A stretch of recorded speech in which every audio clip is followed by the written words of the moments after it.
Okay. Without further delay, I just want to make it very blunt, very straight. Which faction do you belong in the first place? You just let us know. Please don't let us take the extreme step.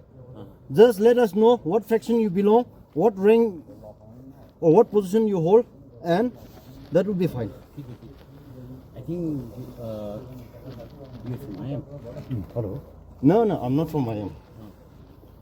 We are not a military. We are not a militant, we're not a militia, but we'll reveal our identity for sure.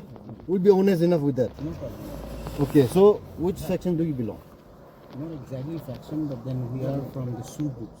Sioux groups. UPF. UPF, no? UPF? The same team. Same thing. United People Fronts. He Okay. just came to be busy, invited us, no?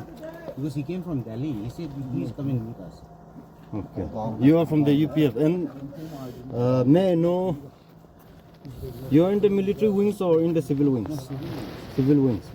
Okay. And what portfolio are you holding? I'm just Okay, so you're the commander in the squad, or you're the highest post. You're in the media wings, and he's just your driver, or he's also holding some rank and file. his driver, And the person behind, my assistant. your assistant. Can you please just on the light once, because I'm just wondering who is behind. Okay. So your good name is Aaron from UPF, United People's Front. Can you please show us your Aadhaar card? Is there Aadhaar card?